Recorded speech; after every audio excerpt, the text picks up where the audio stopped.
Nós estamos ainda aqui em São Paulo, em quarentena, isolamento social, mas a palavra de Deus não está em quarentena. A palavra de Deus não está algemada. A palavra de Deus é livre e poderosa. E nós esperamos que nesta manhã você possa ser edificado, consolado e desafiado pelas Escrituras.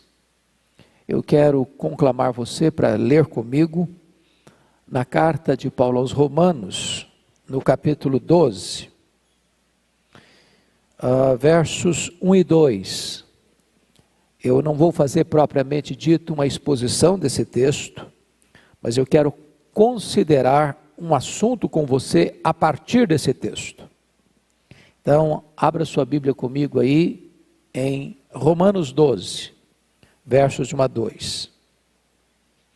O apóstolo Paulo diz assim: rogo-vos, pois, irmãos, pelas misericórdias de Deus, que apresenteis o vosso corpo por sacrifício vivo, santo e agradável a Deus, que é o vosso culto racional. E não vos conformeis com este século, mas transformai-vos pela renovação da vossa mente, para que experimenteis qual seja a boa, agradável e perfeita vontade de Deus. Bom, você sabe que a carta de Paulo aos Romanos é o grande tratado teológico escrito pelo apóstolo Paulo.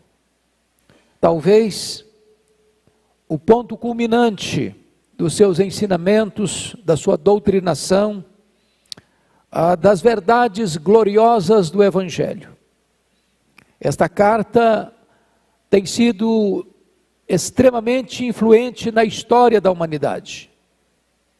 Foi, por exemplo, o instrumento tão importante na conversão de Agostinho de Hipona, bem como na conversão de Martinho Lutero.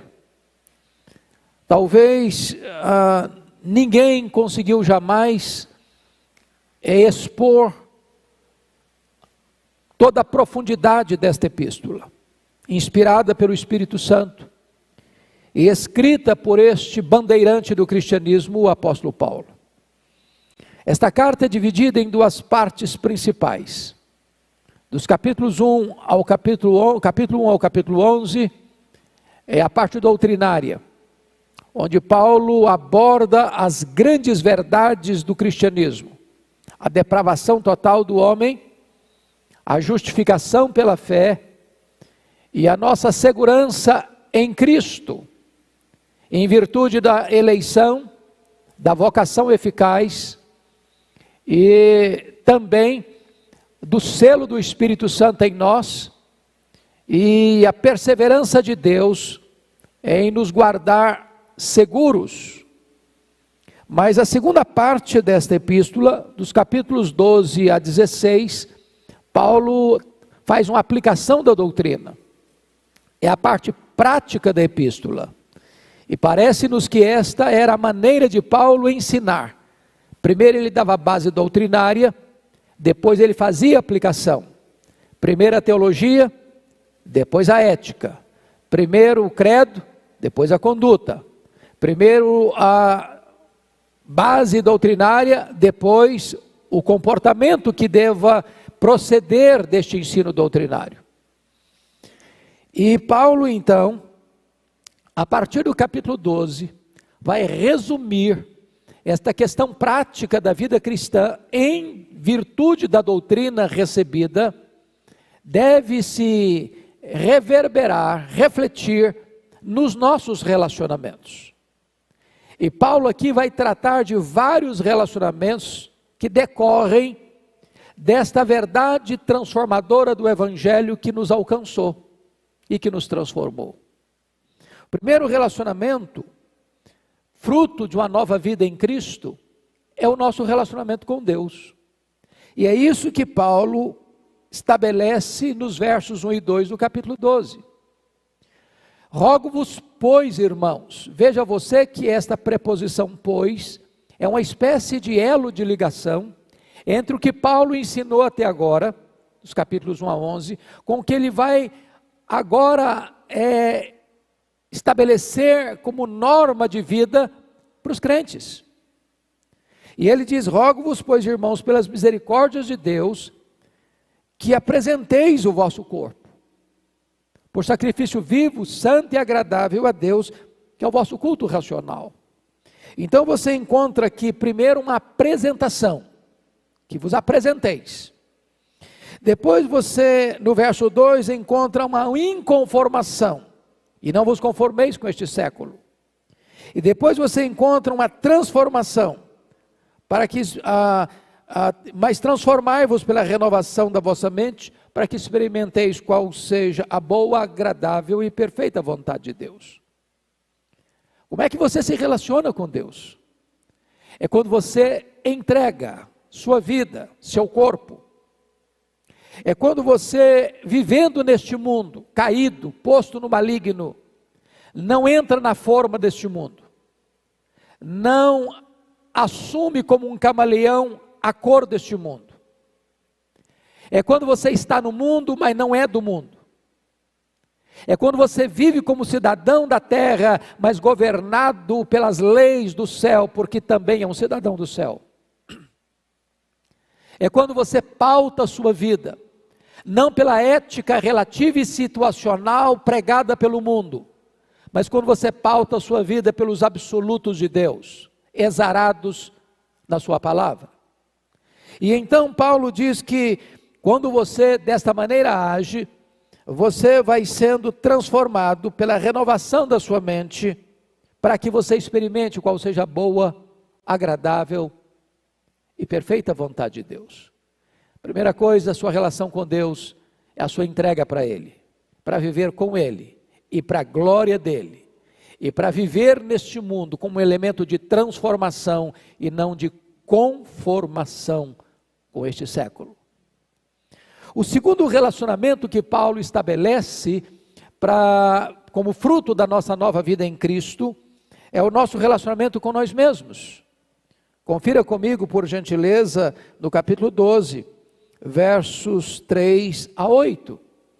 E eu quero só trazer à sua memória esclarecida o versículo 3, porque pela graça que me foi dada, digo a cada um dentre vós, que não pense de si mesmo além do que convém. Antes pense com moderação, segundo a medida da fé que Deus repartiu a cada um. O que Paulo está dizendo é que você não pode ter nem complexo de inferioridade, nem complexo de superioridade. Se você é daquela pessoa que se diminui, se achata, e olha no espelho, e se sente desprezado, e não gosta do projeto, você está rejeitando com isso o projetista. Então a palavra de Deus não sustenta o complexo de inferioridade, a autoestima achatada. Por outro lado, a palavra de Deus também jamais pode abonar o sentimento ou o complexo de superioridade, você achar que é maior do que é, melhor do que é, e se envaidecer. A Bíblia diz que Deus rejeita o soberbo, Deus declara guerra contra o altivo, contra o arrogante, contra aquele que jacta-se de suas virtudes ou de suas obras. Então, para você ter uma relação saudável com você mesmo, precisa observar o que ele diz no verso 3. Não pense de si mesmo além do que convém. É claro que se Paulo diz que não pense de si mesmo além do que convém, você não deve pensar de si mesmo aquém do que convém. Porque você e eu somos o que somos pela graça. O valor que nós temos é porque Deus nos arrancou da fornalha da condenação, como um tição tirado do fogo.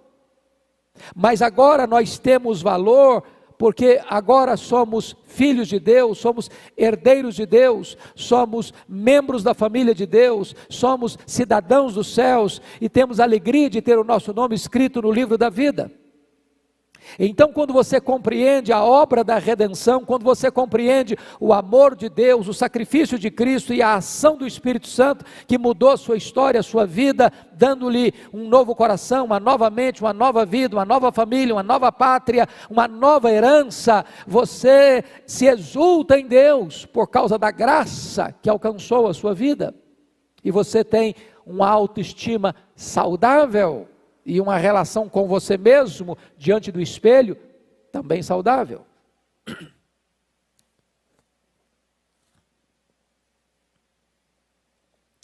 Terceiro relacionamento que Paulo estabelece para nós, como fruto da nossa conversão, da obra de Deus em nós, retratado nos capítulos 1 a 11, é o nosso relacionamento com os nossos irmãos.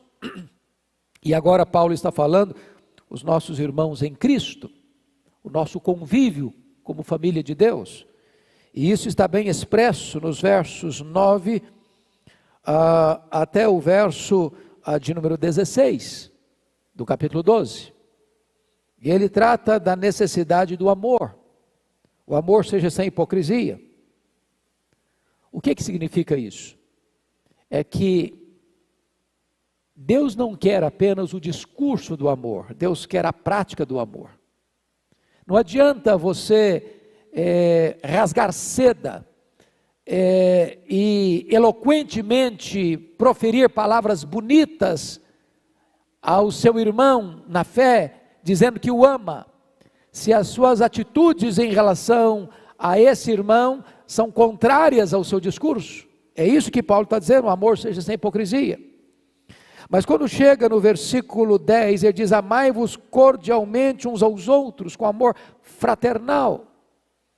É como se você amasse o seu irmão em Cristo, como você ama o seu irmão de sangue.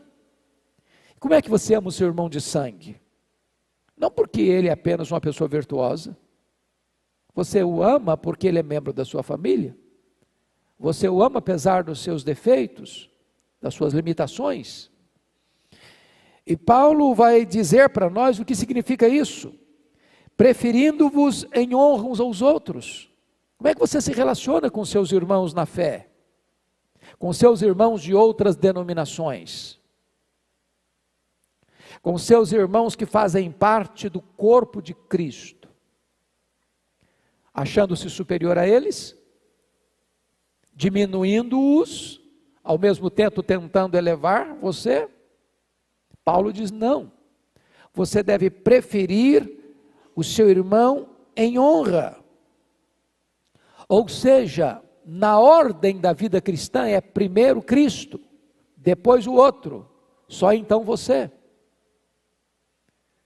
E é desta maneira, quando você coloca o seu irmão acima de você e prefere-o em honra, ficando depois dele, é esta que é a expressão máxima do que significa amor cordial ou amor sem hipocrisia. É desta forma que Paulo vai mostrar que é esta a grande bandeira que se desfralda no testemunho cristão, porque é Jesus quem disse isso: nisto conhecerão todos que sois meus discípulos, se tiverdes amor uns pelos outros.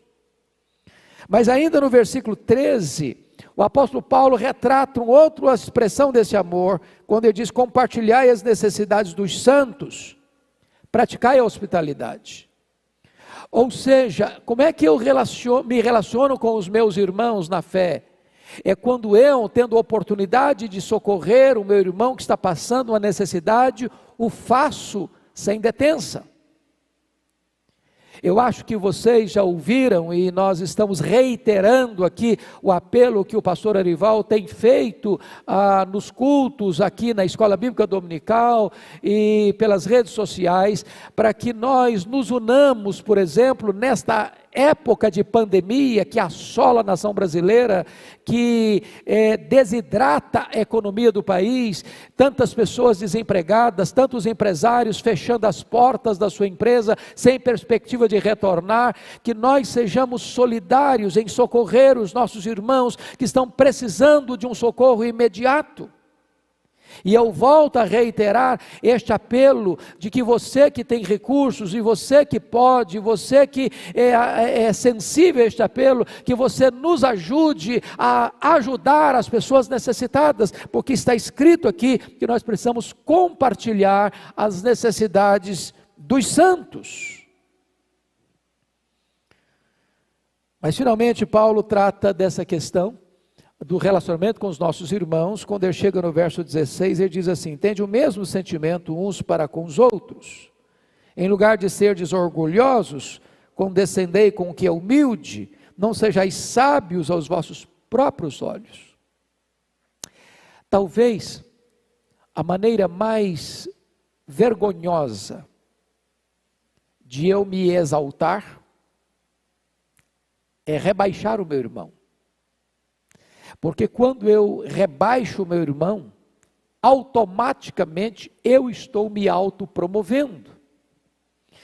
E Paulo, sabendo de que o nosso coração enganoso, tendencioso para o orgulho, põe o machado da verdade na raiz deste perigo e diz: tende o mesmo sentimento uns para com os outros, em lugar de serdes orgulhosos, condescendei com o que é humilde. Mas agora vamos para o quarto relacionamento que Paulo nos ensina como fruto da nossa nova vida em Cristo Jesus. A partir do capítulo 12, versículo 17 até o versículo 21, Paulo nos ensina a lidar com os nossos inimigos. Veja bem, o cristão não cria inimigos, mas o cristão tem inimigos. O cristão não é aquele que passa a odiar alguém, mas o cristão é aquele que, por ser cristão, é odiado por alguém. Como você reage quando as pessoas perseguem você, odeiam você, falam mal de você, orquestram contra você, conspiram contra você, insurgem-se levianamente, maldosamente contra você? Qual é a sua atitude? E Paulo responde, versículo 17: não torneis a ninguém mal por mal, esforçai-vos por fazer o bem perante todos os homens. Porque quando alguém faz o mal a você, talvez esse alguém até espere que você faça o mal a ele também, para empatar o jogo. Ele fala mal de você, você fala mal dele, ele critica você, você também critica ele, ele persegue você, você também persegue a ele. E quando você entra nesse jogo da retribuição, da vingança, do dar o troco, do pagar com a mesma moeda, do devolver com a mesma força, você se nivelou ao seu inimigo. Então o apóstolo Paulo nos ensina aqui que o caminho não é esse, mas é nos esforçarmos por fazer o bem perante todos os homens. E fazer o bem exige um esforço redobrado, porque o ímpeto do nosso coração, ou talvez o desejo da nossa carne, é pagar na mesma moeda. É por isso que, para você lidar com o seu inimigo, você precisa ter autodisciplina.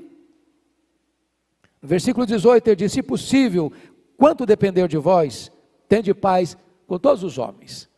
E é claro que Paulo aqui, ao falar, se possível, quanto depender de vós, tende paz com todos os homens, a hora de não ter paz é quando a verdade de Deus está sendo sacrificada, quando o evangelho está sendo comprometido, quando os absolutos do reino de Deus estão colocados em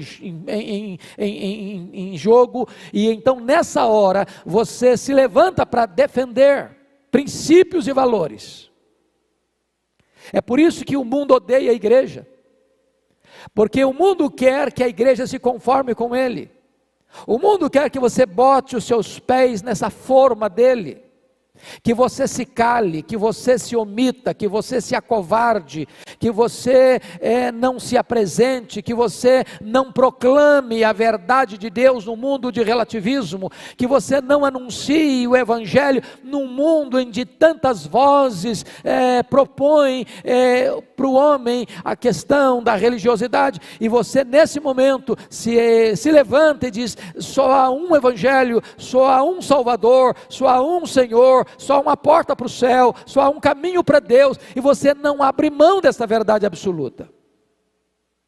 Mas ainda, o apóstolo Paulo vai dizer no versículo 19: não vos vingueis a vós mesmos, amados, mas dai lugar à ira, porque está escrito: a mim me pertence a vingança, eu é que retribuirei, diz o Senhor.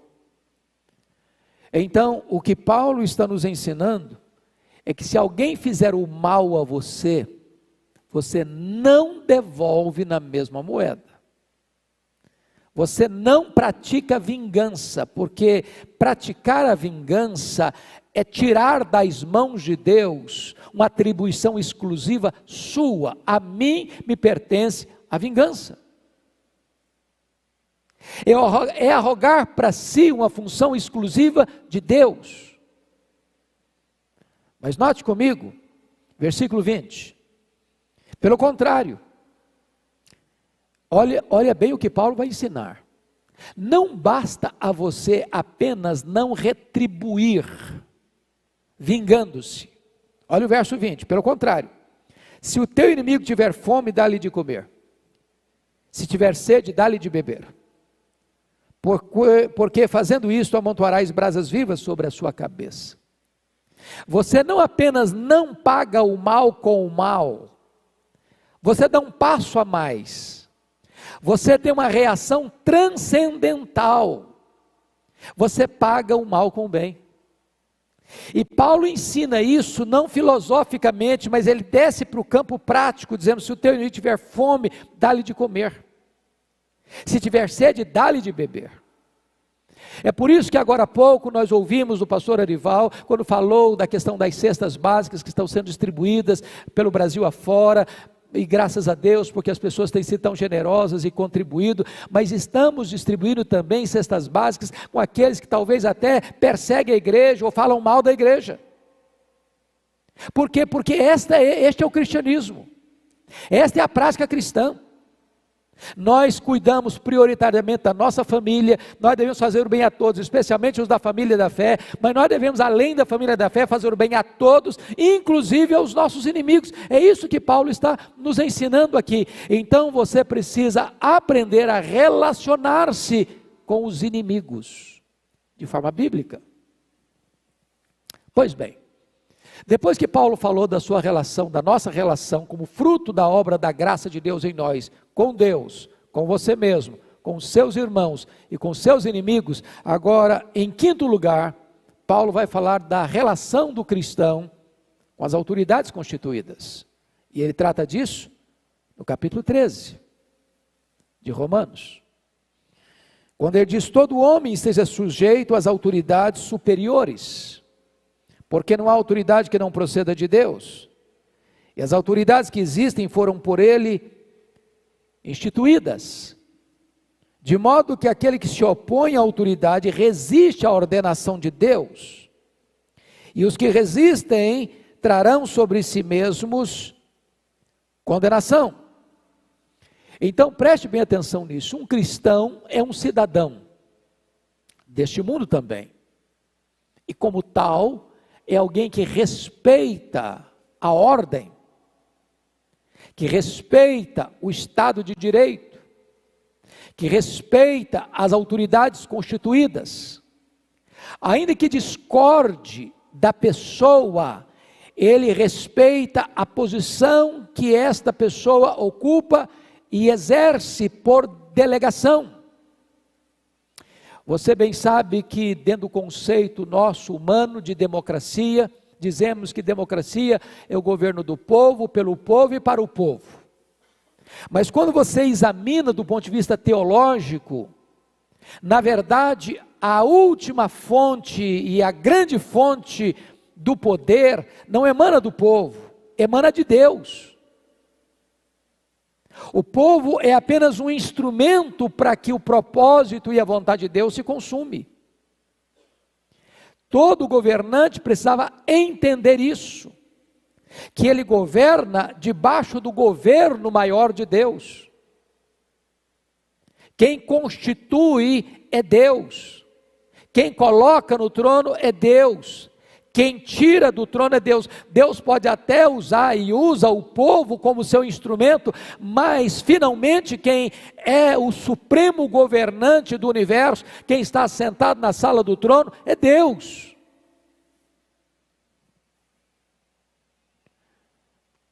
Desta forma, o apóstolo Paulo vai estabelecer que você não deva temer os magistrados, as autoridades constituídas, se você faz o bem.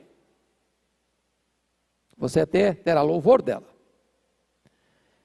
Agora, se você faz o mal, você deve temer, porque a autoridade constituída é ministro de Deus, vingador, para atender este serviço divino. Em outras palavras, se eu e você, particularmente, não temos poder para pagar o mal com o mal, de retribuir quem nos faz mal ao mal, cabe ao Estado aplicar a lei e exercer a justiça.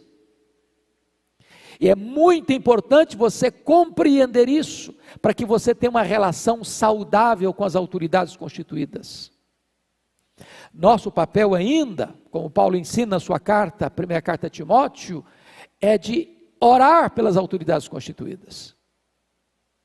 Em vez de fazer fake news acerca das nossas autoridades, em vez de tentar destruir a imagem das nossas autoridades, seja um presidente, seja um governador, seja um prefeito, seja os poderes da república, legislativo, executivo, judiciário, porque esses poderes, conforme Isaías 33, 22, eles emanam do próprio Deus. É Deus quem é o supremo juiz, é Deus quem é o supremo rei, é Deus quem é o supremo legislador, e os homens exercendo esses três poderes não podem nos salvar, mas Isaías 33, 22 diz que o nosso Deus, sendo o representante máximo do poder legislativo, do poder executivo e do poder judiciário, Ele nos salvará.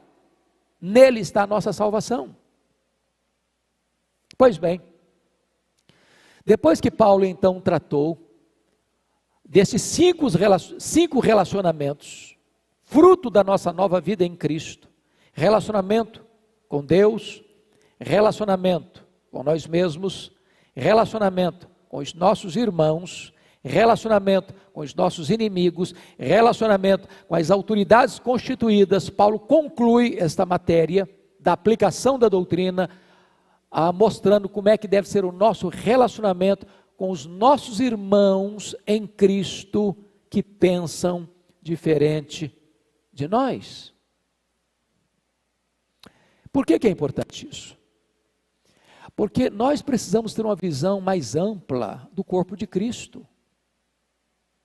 Às vezes a gente pensa que a nossa igreja ou a nossa denominação é a única representante do reino de Deus na terra. E às vezes nós achamos que nós somos os únicos que estão marchando rumo ao céu. E desprezamos outros irmãos, porque eles têm algumas deficiências, porque achamos que nós somos os melhores. Precisamos baixar a bola e acabar com essa arrogância. Então o apóstolo Paulo vai tratar aqui como é que você se relaciona com irmãos que pensam diferente. E Paulo levanta aqui um problema, uma questão para tratar dessa matéria. Naquela época que Paulo escreveu esta carta, existia dois tipos de grupos dentro da igreja: os chamados crentes fortes e os chamados crentes fracos.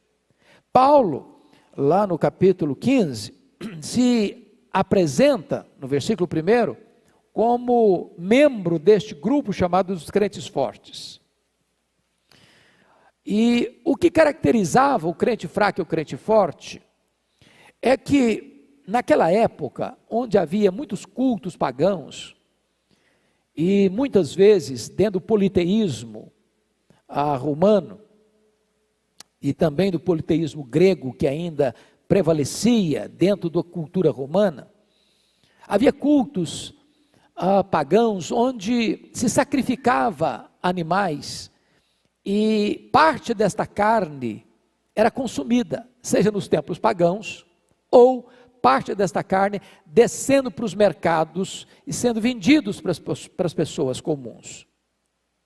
Então, os chamados crentes fracos, com medo de se contaminarem, resolveram não comer carne, só comer legumes. É o que ele diz aí no capítulo 4, versículo 14, versículo 1. Acolhei ao que é débil na fé, não porém para discutir opiniões. Um crê que de tudo pode comer, mas o débil come legumes.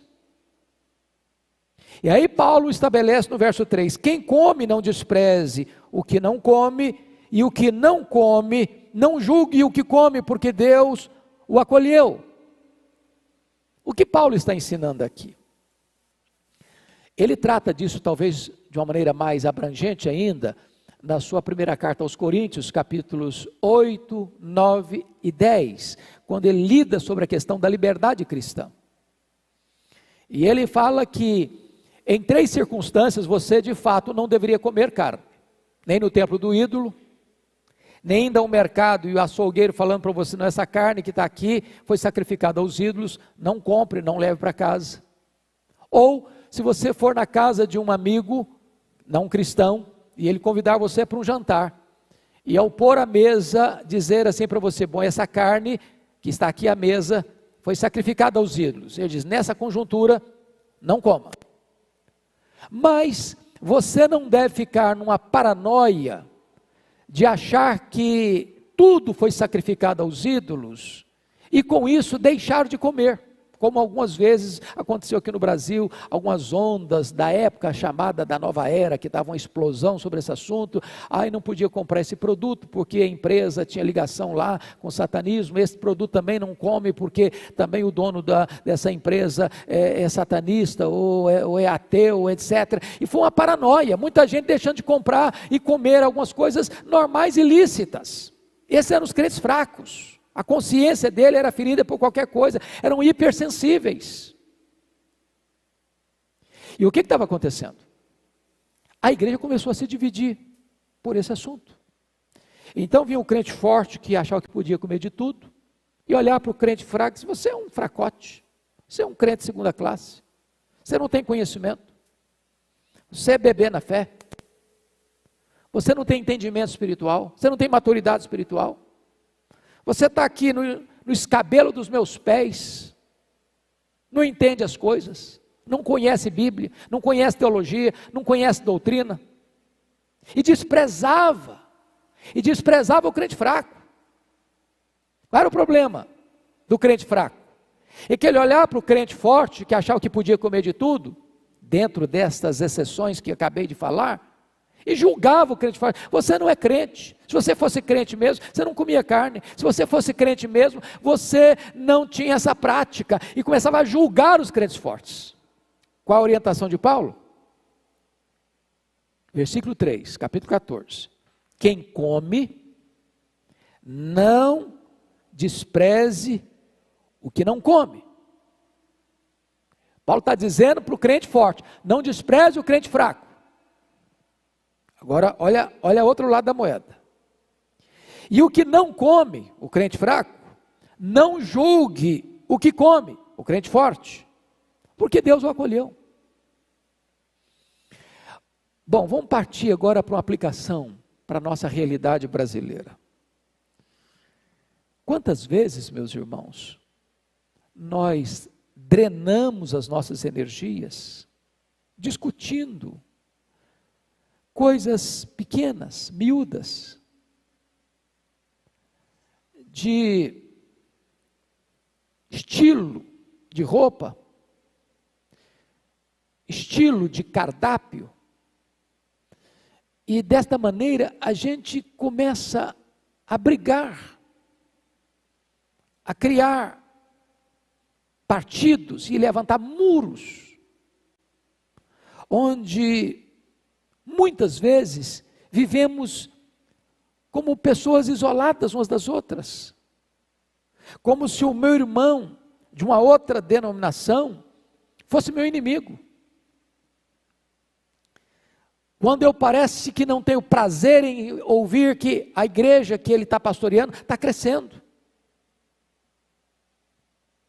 Ou não acredito que pelo fato dele ter, na minha opinião, crente forte, deficiências de conhecimento, que ele não é um cristão genuíno.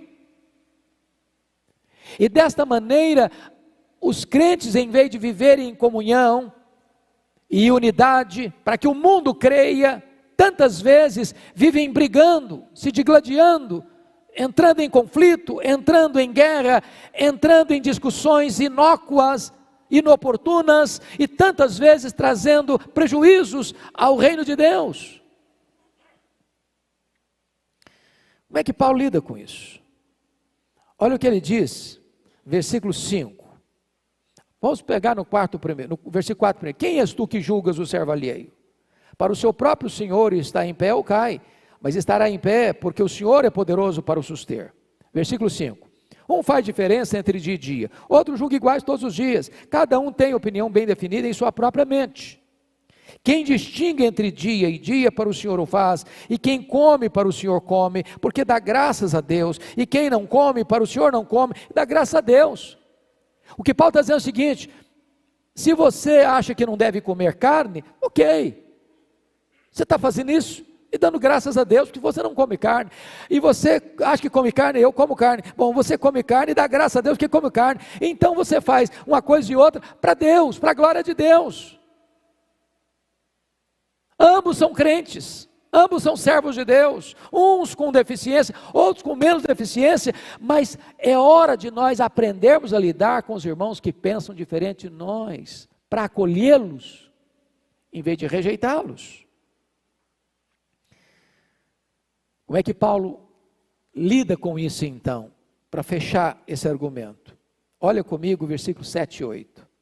Porque nenhum de nós vive para si mesmo, nem morre para si mesmo. Porque se vivemos para o Senhor vivemos, se morremos para o Senhor morremos, quer pois vivamos, quer pois morramos, nós somos do Senhor. Então Paulo exorta no verso de número 10, tu porém, por que julgas a teu irmão? E tu, por que desprezas o teu? Ele está falando para crente, preste atenção, ele está falando para o crente fraco, que julga, está falando para o crente forte, que despreza. Então ele diz assim, tu porém, por que julgas a teu irmão? E tu, por que desprezas o teu? Pois todos compareceremos perante o tribunal de Deus. E ele diz no verso 12, assim pois, cada um de nós dará contas de si mesmo a Deus. Então, Paulo está mostrando o seguinte, em vez de a gente ficar discutindo opiniões dentro da igreja, dividindo a igreja, machucando pessoas, julgando uns, desprezando outros, nós deveríamos ter uma postura de acolher, conforme o verso 1, acolhei ao que é débil na fé, não porém para discutir opiniões. Sabe o que Paulo está dizendo aqui? Aquele que é o crente forte tem maior responsabilidade. Qual a maior responsabilidade dele? Acolher o fraco, não para discutir opiniões. E olhe o conselho de Paulo final no verso 13. Não nos julguemos mais uns aos outros. Pelo contrário, tomai o propósito de não pôr de tropeço ou escândalo ao vosso irmão.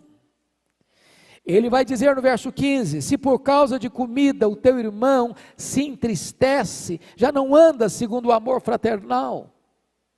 Por causa da tua comida, não faças perecer aquele a favor de quem Cristo morreu. E ele prossegue o argumento no verso 19, assim pois seguimos as coisas da paz e também as da edificação de uns para com os outros. E Paulo é contundente no verso 20, não destruas a obra de Deus por causa da comida, todas as coisas na verdade são limpas, mas é mal para o homem comer com escândalo, é bom não comer carne, nem beber vinho, nem fazer qualquer outra coisa com que teu irmão venha a tropeçar, ou se ofender, ou se enfraquecer. E ele diz, fechando o argumento no verso 23, mas aquele que tem dúvidas é condenado a se comer, porque o que faz não procede de fé, e tudo que não provém de fé é pecado. O que Paulo está dizendo? Se você não tem a compreensão, e você se sente agredido na sua consciência de fazer algo, não faça, para agradar alguém, não faça. É isso que Paulo está dizendo. Está falando para os crentes fracos aqui, aqueles chamados crentes fracos. Se você acha que não deva comer, não faça isso para agradar ninguém. Se você não faz por fé, se você não faz por convicção, se você não faz porque você acha que não deva fazer, não faça. Porque o que não provém de fé é pecado. Então, eu quero concluir este estudo levando você ao capítulo 15, no versículo 1, Paulo diz assim, ora nós que somos fortes, e aí ele se apresenta como fazendo parte deste time que se chama forte, nós que somos fortes, devemos suportar as debilidades dos fracos e não agradar-nos a nós mesmos. Portanto, cada um de nós agrade ao próximo no que é bom para edificação. Meu amado irmão, este é o apelo então que eu faço a você agora.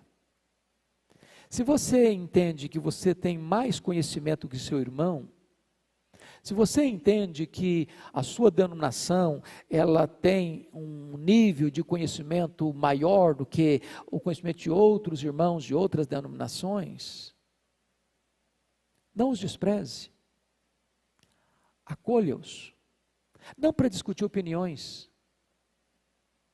Se você tem uma determinada prática particular, aqui no caso que Paulo levantou era comer carne, não agrida o seu irmão com o seu direito de comer carne, para escandalizá-lo. A liberdade cristã não é ditada pelos seus direitos. A liberdade cristã é normatizada pelo amor. Você que é um crente forte, abstém-se dos seus direitos por amor ao seu irmão fraco, para acolhê-lo. Então o apóstolo Paulo, veja você que depois de tratar de assuntos tão robustos da teologia, entra para a prática desta teologia, tratando de 6 relacionamentos. Primeiro, relacionamento com Deus. Segundo, relacionamento com você mesmo. Terceiro, relacionamento com seus irmãos. Quarto, relacionamento com os seus inimigos. Quinto, relacionamento com as autoridades constituídas. E sexto, relacionamento com os seus irmãos que pensam diferente de você. Que Deus nos ajude a viver a doutrina. E viver a verdadeira doutrina é termos relacionamentos saudáveis com Deus, com nós mesmos, com o nosso irmão, com aqueles que nos perseguem, com as autoridades constituídas e com os irmãos nossos que pensam diferente de nós. Que Deus abençoe você, que Deus guarde você, que Deus edifique o seu coração, que Deus sustente a sua vida. Amém.